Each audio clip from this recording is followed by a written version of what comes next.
you know, I never take any joy in sending someone to prison or any satisfaction in sending someone to prison, even when it's for something as terrible as this. Because what we've got is, you know, victims that lose their life and another young person that loses their life in some way too. And I'm always struck by how sad and just hopeless these cases are. It doesn't have to be this way. And nobody comes out as a winner, there's no good result. And I appreciate that you took responsibility for what happened that night ultimately, and you've pled guilty and you're now being sentenced for the things that you admitted doing. But I also heard you say that you didn't really intend to hurt anybody and certainly not to kill anybody that night. But as you know, that's not really what is the key here. You have to realize that the law doesn't just look at intent to harm, but kind of your intent to act.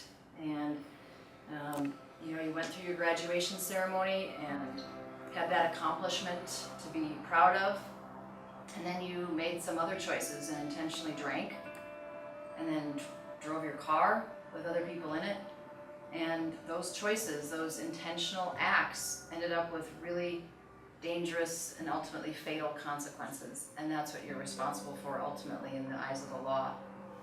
So I'm going to proceed to sentence you for your offenses.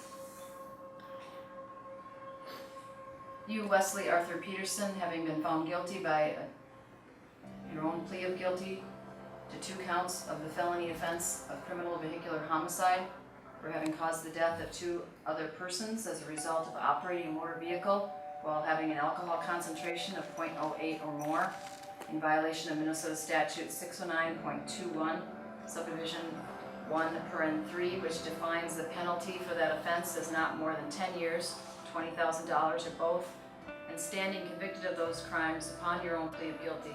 It's a sentence of the law and the judgment of this court that as punishment for the first count of criminal vehicular homicide, you shall be committed to the Commission of Corrections for the state of Minnesota for a period of 48 months.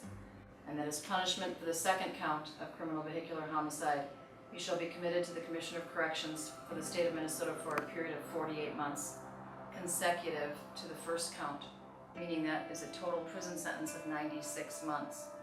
Against that sentence, you're to be given credit for 72 days served in custody thus far, and you're advised that according to Minnesota law, you shall be required to serve a minimum of 2/3 or 64 months of that sentence inside the correctional facility and a maximum of 1/3 or 32 months outside the correctional facility on supervised release.